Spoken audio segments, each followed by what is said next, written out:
말씀은 주권적 선택과 은혜로 주신 하나님의 사랑, 주권적 선택과 은혜로 주신 하나님의 사랑이란 제목으로 함께 은혜를 나누려고 합니다. 우리는 하나님의 사랑을 내가 처한 형편과 처지로 확인을 하려고 합니다. 그래서 일이 잘 풀리면 나는 사랑받는 사람이다 이렇게 여기고, 일이 막히면 버림받았다라고 생각합니다. 오래 기도했는데 상황이 그대로일 때, 또 충성했는데 형편이 더 어려워졌을 때, 또 다른 사람은 잘 되는데 나만 뒤처지는 것 같을 때 우리 마음에 불만 섞인 질문을 하지 않을 수 없을 것입니다. 하나님이 나를 사랑하신다면 왜 내 현실은 이렇게 어려운 것입니까? 어떻게 이렇게 어렵게 놔두십니까? 이런 질문을 우리는 던질 수밖에 없을 것입니다. 이것은 믿음 없는 사람만의 질문이 아닙니다. 포로에서 돌아와서 성전까지 세운 지금 이 이스라엘 백성들도 똑같이 물었던 질문입니다. 성전은 다시 섰지만 기대했던 영광은 보이지가 않았습니다.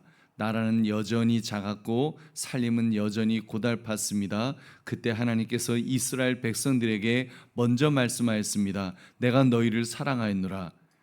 그런데 백성들은 자기들의 처한 상황을 보면서 이렇게 반문했습니다. 어떻게 우리를 사랑하셨다는 것입니까? 여러분 보십시오. 오늘날 우리도 다르지 않을 수 없을 것입니다. 여러분 때로는 우리도 그럴 때가 있겠죠. 하나님께서 나에게 사랑하였노라 라고 말씀하실 때, 맞습니다, 나는 사랑을 듬뿍 받았습니다. 과연 이렇게 고백할 수가 있겠냐는 것입니다. 도대체 하나님께서 어떻게 사랑하셨다는 말씀인가요? 우리가 되묻게 되지 않을까요? 오늘 말씀 주권적 선택과 은혜를 주신 하나님의 사랑, 이 제목을 가지고 하나님의 말씀에서 그 사랑을 확인하시는 이 새벽 되시기를 주님의 이름으로 축원합니다. 세 가지를 살펴보겠습니다. 첫째, 현실만을 보며 하나님의 사랑을 의심하면 안 됩니다. 여러분, 나의 현실, 내가 처한 상황만을 보면서 하나님이 정말 나를 사랑하시나, 이렇게 하나님의 사랑을 의심하면 안 된다는 말입니다. 우리 2절 말씀 함께 읽겠습니다. 시작. 여호와께서 이르시되 내가 너희를 사랑하였노라 하나 너희는 이르기를 주께서 어떻게 우리를 사랑하셨나이까 하는도다. 나 여호와가 말하노라. 에서는 야곱의 형이 아니냐. 그러나 내가 야곱을 사랑하였고. 아멘. 본문의 출발점은 그 사람의 사랑이 아닙니다. 내가 너희를 사랑하였노라. 하나님의 사랑, 하나님의 선언, 사랑의 선언, 이 선언이 먼저입니다. 이 사랑하였노라는 이것은 끝나버린 과거에 사랑했었다 이런 말씀이 아니죠. 하나님께서 이스라엘을 사랑하신 그 일이 확정된 사실이며 지금도 유효하다는, 내가 너를 과거부터 지금까지 계속해서 사랑하고 있다고 하는 바로 그 뜻을 담고 있습니다. 근데 백성들은 그 선언 앞에 어떻게 우리를 사랑하셨나이까 되물었습니다. 여러분, 이 물음은 겸손한 질문이 아닙니다. 지금의 형편을 기준으로 하나님의 사랑을 부정하는 냉소에 가까운 말입니다. 왜 그렇습니까? 받은 은혜는 다 잊어버리고 풀리지 않은 현실의 문제 앞에 지금 그것 때문에 지금 불만 섞여 있었기 때문입니다. 우리 보배는 성도님들, 믿음의 위기는 우리에게 엄청난 고난 그 자체, 고난이 막 찾아왔을 때 그때만 있는 것이 아닙니다. 나의 형편과 처지를 하나님의 사랑을 가지고 판단하는 기준으로 삼으려고 할 때, 나의 형편과 처지를 그 사랑의 기준으로 삼으려고 할 때 위기가 깊어진다는 것입니다. 그러나 여러분, 한 가지 분명히 합시다. 고난 중에 던지는 질문이 다 불신앙적인 것은 아닐 것입니다. 하박국 선지자도 물었었고 시편 기자도 그렇게 물었습니다. 그들의 질문은 하나님을 붙들고 하나님께 나아가는 물음이었습니다. 그렇게 볼 때 이 말라기 시대의 백성들의 문제는 질문 자체가 아니라 하나님의 지나간 은혜를 지워버린, 하나님께서 베푸르신 은혜를 지워버린 냉소와 망각 때문이었습니다. 여러분 생각해 봅시다. 여러분이 평생을 헌신해 자식을 이제 우리가 길렀는데 그 자식이 아버지가 나한테 뭐 해준 거 있어요? 만약에 그런다면 그 말에 상처받지 않을 부모가 어디가 있겠습니까? 근데 여러분 정말로 자녀에게 해준 것이 없었을까요? 아닙니다. 해준 것이 없어서가 아닙니다. 받은 것을 다 잊어버리기 때문에 받은 것을 다 잊어버렸기 때문에 그런 말이 나오는 것입니다. 여러분 하나님께서도 우리에게 그렇게 서운함을 당하시게 된다면 여러분 얼마나 하나님의 마음이 아프실까요? 여러분 기억하십시오. 하나님은 의심하는 백성을 곧바로 버리지 않으셨습니다. 말씀으로 다시 찾아오셔서 지나간 은혜를 하나하나 다시 꺼내 보이셨습니다. 여러분 그러므로 형편과 처지만 바라보며 하나님의 사랑을 재단하지 마시고 우리 하나님의 말씀 앞에 다시 설 수 있는 하나님의 말씀, 하나님의 은혜 앞에 다시 설 수 있는 저와 여러분 되시기를 주의 이름으로 축원합니다. 두 번째로 하나님의 사랑은 나의 자격이 아니라 주권적 은혜에서 시작됩니다.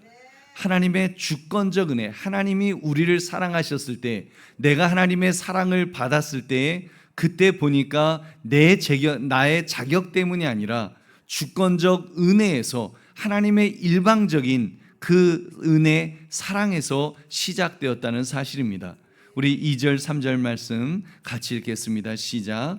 여호와께서 이르시되 내가 너희를 사랑하였노라 하나 너희는 이르기를 주께서 어떻게 우리를 사랑하셨나이까 하는도다. 나 여호와가 말하노라 에서는 야곱의 형이 아니냐. 그러나 내가 야곱을 사랑하였고 에서는 미워하였으며 그의 산들을 황폐하게 하였고 그의 산업을 광야의 이리들에게 넘겼느니라. 아멘.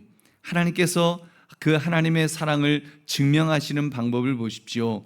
먼 데서 찾지 않으시고 야곱과 에서 한 배에서 난 형제를 가리키셨습니다. 에서는 형이었습니다. 순서로 하면 장자의 권리는 당연히 에서에게 있었습니다. 근데 하나님께서는 언약의 계보를 야곱을 통해서 이어가셨습니다. 왜 그렇게 하셨다고 했습니까? 야곱이 에서보다 착해서였을까요? 여러분 아닙니다. 야곱도 속이는 사람이었고 두려움과 자기 계산에 여러 번 넘어진 그런 사람이었습니다. 인간적으로 비교하면 야곱이나 에서나 똑같았습니다. 그렇다면 하나님이 야곱을 택하신 이유가 무엇이었을까요? 여러분 하나님께서 은혜 베풀기를 기뻐하셨기 때문인 줄로 믿습니다. 여러분 오직 그것뿐입니다.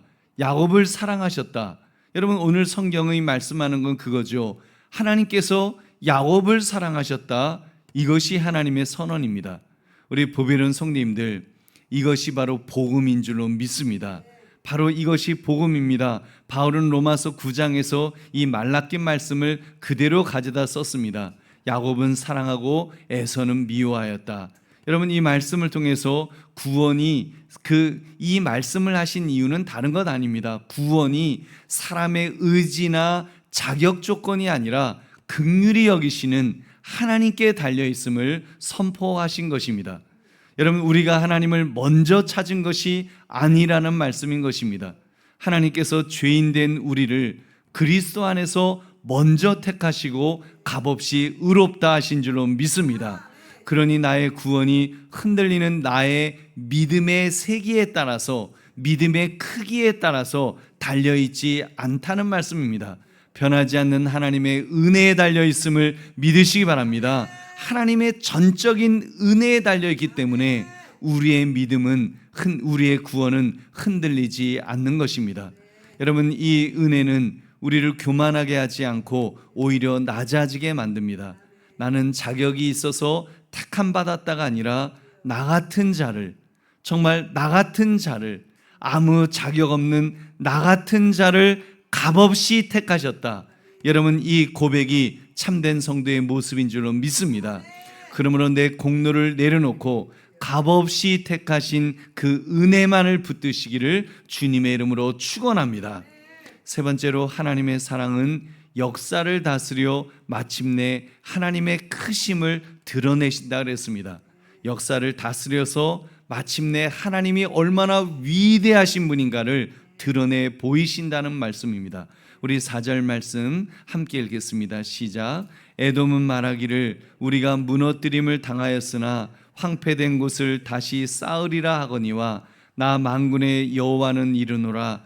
그들은 쌓을지라도 나는 헐리라. 사람들이 그들을 일컬어 악한 지역이라 할 것이요 여호와의 영원한 진노를 받은 백성이라 할 것이며. 아멘. 에돔은 무너진 자리에서 이제 그 에돔 족속들이 이렇게 말한다는 것입니다. 우리를 무너뜨려 봐라. 우리가 무너졌으나 우리는 다시 쌓을 거다. 무너뜨리면 다시 쌓으면 되지. 여러분, 들으면 대단해 보이는 결심같이 이렇게 들립니다. 하나님께서는 짧게 또 답하셨습니다. 그들은 쌓을지라도 나는 헐리라. 그래 쌓아? 그러면 또 헐어.